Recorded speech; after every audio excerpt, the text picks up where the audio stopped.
So the other two panels that we have are Political Pioneers and Women Gain Power. And I'm going to sort of talk about both of those, kind of the story of both of those together here, that 100 years since women gained suffrage.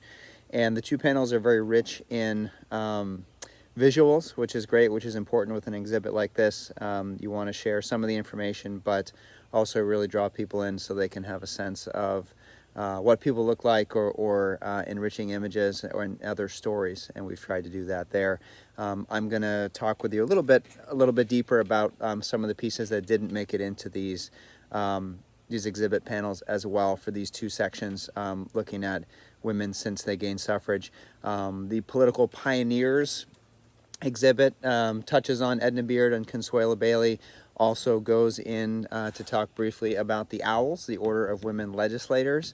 And that's a group that was formed in 1936 and actually continued to actively support organization for female legislators until the early 1990s, when it was eclipsed by the Vermont Women's Legislative Caucus. So it lasted a very long time, and there is some information about the Owls there. They sponsored talks, they had social gatherings, they sort of helped build camaraderie among women legislators over the decades that they were active. And it was kind of a club for them that allowed them to share ideas, again, to build camaraderie with other women that served, and eventually go from there to, again, sort of morph or be eclipsed by the Women's Legislative Caucus that has moved on into the 21st century. The other really great piece, if you haven't seen it in the panel, is an article from 1953, part of an article from Life magazine that we came across, that is just this incredible and sort of very time capsule piece of the mid-20th century that says Vermont ladies are taking over. And it's an article about all these women that in the early part of the 1950s are serving in the State House here in Vermont. And one of the other captions says, "Bring out flowers, hide the spittoons." It's all very interesting to see.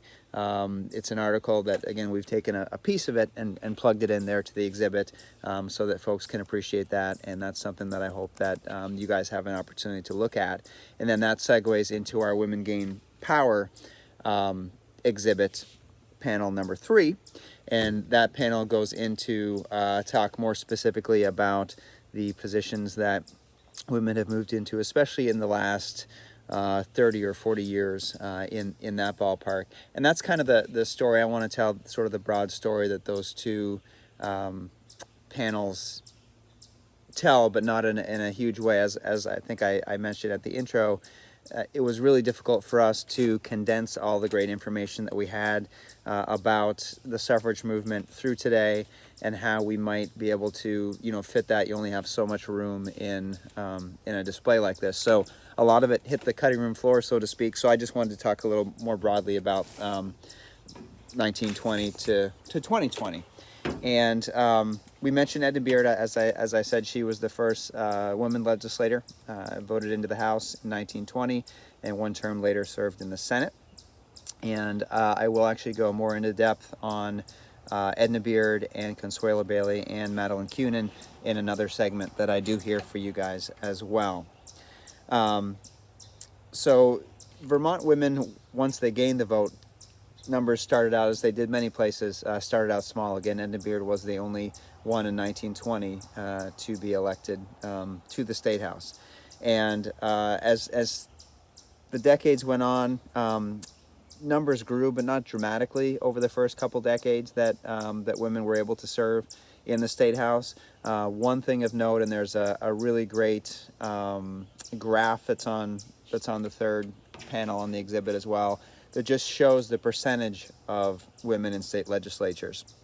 And Vermont, whether the numbers are low or high, wherever they may be, consistently has done over the last 100 years better, sometimes dramatically better than the rest of the country, at least in terms of an average, a national average versus our state average. As World War II came along, more and more women entered service in a variety of ways to the country, and their numbers in state legislature grew dramatically during that point in time. You see a big jump in the graph, in the chart at that point in time, while the national average was somewhere around 3% of women serving in legislative sessions. During the sessions from 1941 through 45, the percentage of women legislators was in double digits, so dramatically larger than nationally. And then for roughly 2 post-war decades, the percentage of women remained in the mid to high teens, while the national average was only about 4%. So that's a huge gap as far as that goes. In 1953, Consuelo Bailey was elected Vermont's first female speaker, and only the second in U.S. history, Speaker of the House. And then in 54, she was the first woman elected to be lieutenant governor in the United States. So women were making big gains in kind of the mid part of the 20th century, and then we start to see a bit of a dip in the 1960s. And one of the big pieces for that is reapportionment. So the U.S. Supreme Court equal population decisions, there were a couple of Supreme Court decisions that dramatically changed the landscape of state legislatures, and in the 1960s caused bodies across the country to go through reapportionment, eliminating many seats in state legislatures. In Vermont, that meant 96 seats in the House were eliminated, which consolidated many of the smaller Vermont areas into larger ones. And this reduction in the small rural constituencies, places where a lot of female legislators came from, made for fewer opportunities for women potentially, as well as more competitive contests in some of the areas that saw the number of Vermont women legislators shrink in the mid-60s into the early 1970s.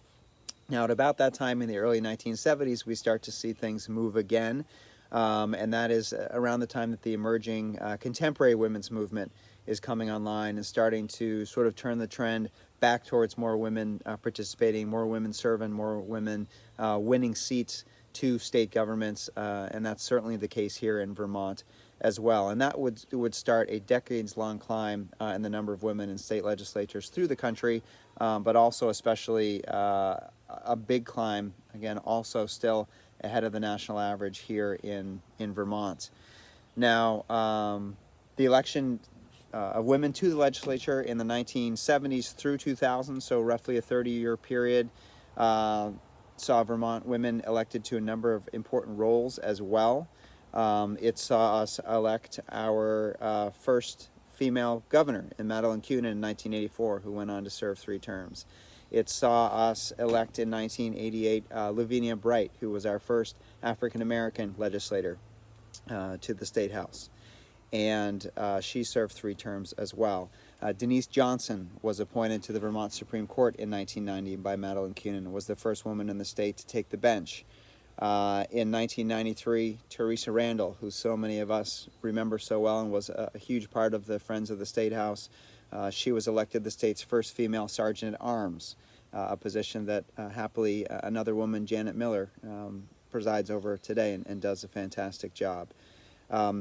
Throughout the 90s, women made up roughly a third of the General Assembly here in Vermont, and with a steady climb into the 21st century, with the biennium that is just wrapping up along the way here, the 2019-2020